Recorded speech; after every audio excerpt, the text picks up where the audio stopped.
আমি আপনাদেরকে একটা ছোট্ট কারগুজারি শোনাই, আপনাদের দিল কেঁদে দিবে। 2016 সালের ঘটনা। তখন ঢাকায় মোহাম্মদপুর আমি খতমে তারাবির জন্য 2 জন হাফেজ নিয়োগ দেওয়া হবে কেন্দ্রীয় মসজিদে। অনেক হাফেজে কোরআনরা সিরিয়াল ধরেছে, তারাবি পড়াবে।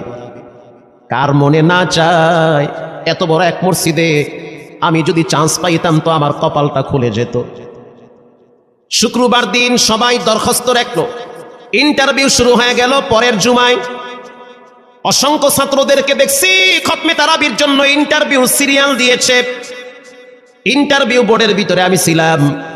কয়েকজন হাফেজকে আমরা সিলেকশন করছি যে এদেরকে নেওয়া হবে। এদের তেলাওয়াত সুন্দর, পড়াও বড় মজার।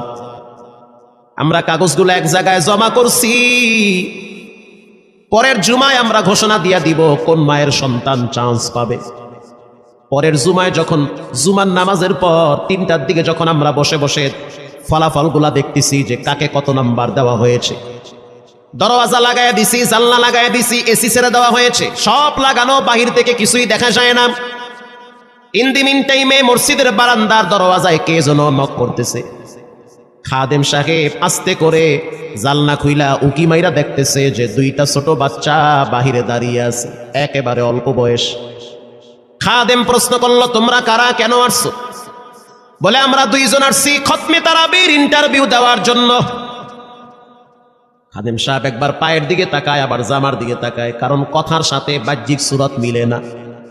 অন্য অন্য ছাত্রদেরকে দেখছি কত উন্নত পোশাক পরে, গেটআপ কত সুন্দর করে ইন্টারভিউ দেওয়ার জন্য আসছে। আর এই 2 জনের দিকে তাকায় দেখলাম মনে হয় রাস্তায় ভিক্ষা করতে করতে আইছে, মানায় না, একেবারে গরিব। খাদেম বলল, ইন্টারভিউর ম্যাচ শেষ, চলে যাও বাড়িতে, নেওয়া হবে না। যাদের ব্যাপারে পরীক্ষা নেওয়া হয়েছে তাদের ব্যাপারে ঘোষণা দেওয়া হবে। বাচ্চা 2টা নাসরবান্দা বলতে আছে, আমাদের তো টাকা নাই যে আমরা ভাড়া দিয়ে এখানে আসব। বাবায় বড় কষ্ট করে 2-4টা টাকা জমা কইরা পকেটে দিয়া পাঠায় দিছে, এজন্য আসতে দেরি হয়েছে। খাদেমের বড় মায়া লাগছে, কারণ খাদেমও গরিবের সন্তান। ভিতরে গিয়া মুয়াজ্জিম সাহেবের বলতে আছে, ও ভাই, বাহিরে 2টা বাচ্চা দাঁড়ায় আছে, ওরা নাকি হাফেজে কোরআন, কিন্তু দেখলে তো মানায় না। মুয়াজ্জিম সাহেব ধমক দিয়া বলতে আছে, কোনো সুযোগ নাই, তাড়ায় দাও। খাদেম গিয়া ইমামের কানে কানে বলতে আছে, হুজুর, বাহিরে 2টা বাচ্চা দাঁড়িয়ে আছে, চেহারার ভিতরে এত মায়া, কিন্তু বাহ্যিক সুরত মিলে না, ওরা নাকি কোরআনের হাফেজ। পাশেই তো রহমানিয়ার মুহাদ্দিস সাহেব বসা আছে, তিনি বলতে আছে, কি ব্যাপার, ফিস ফিস করে আপনি কি বলতেছেন? বলে, হুজুর, বাহিরে 2টা বাচ্চা দাঁড়িয়ে আছে, তারা খতমে তারাবির ইন্টারভিউ দিতে চায়। মুহাদ্দিস সাহেব বলল, কোনো কথা নাই, আল্লাহর ঘরের দরওয়াজা খুলে দাও, এখানে কোনো পার্সিয়ালিটি চলবে না। আল্লাহর ঘরের দরওয়াজা সবার জন্য খুলে দেওয়া হবে, আসতে দাও, ভিতরে বসতে দাও। যদিও ওদেরকে দেখতে মানায় না, বংশগত তেমন মর্যাদা নাই, ভিতরে আল্লাহর কোরআন থাকার কারণে আমাদের উপরে ওয়াজিব হয়ে গেছে তাদেরকে সম্মান করা। কোন দিক থেকে মানায় না, কিন্তু ভিতরে আল্লাহর কোরআন আছে, এজন্য তাদের মর্যাদা অনেক বেশি। এবার বাচ্চা 2টা বাহিরে উজুখানায় গিয়া সুন্দর করে উজু বানাইল। উজু বানাইয়া ভিতরে ঢুইকা আমি তাকায়া দেখতেছি লঙ্গির এক মাথা নিচে আর এক মাথা উপরে, এতটাই ভয়াবহ অবস্থা। কিন্তু আজীব দৃশ্য, 2 জনের চেহারা একই রকম লাগে। 2 জনের চেহারা একই রকম লাগে, কে বড় কে ছোট বোঝা বড় কঠিন হয়ে গেছে।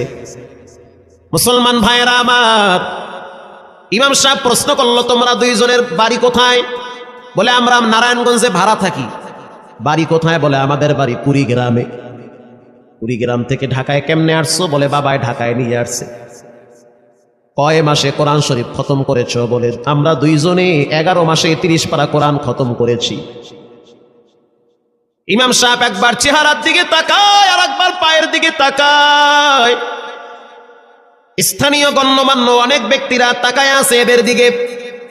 ইমাম সাহেব বলতে আছে, বাবা, তারাবির ইন্টারভিউ শেষ হয়ে গেছে, বাড়ি চলে যাও।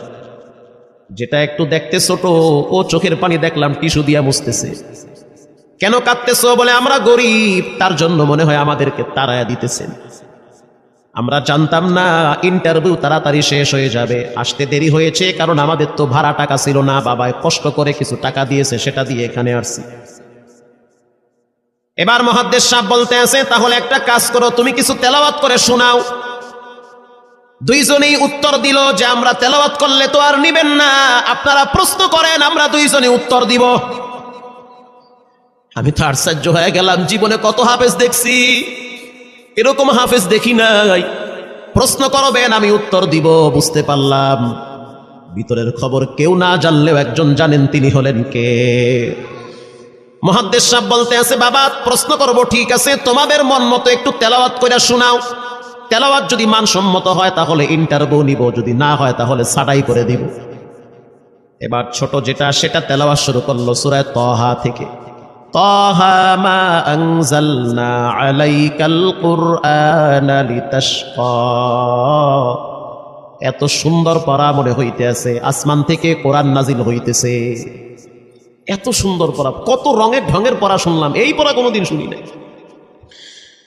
আমি তাকায় দেখলাম স্থানীয় টিউনো সাহেবের চোখের পানি বায়া বায়া পড়তেছি, ইশারা দিতে আছে আরো তেলাওয়াত করতে বলেন। এই পড়া তো শুনলে আমার দিলের ময়লাগুলা কাটে। আল্লাহর ঘরে যখন গেছি, বাইতুল্লাহ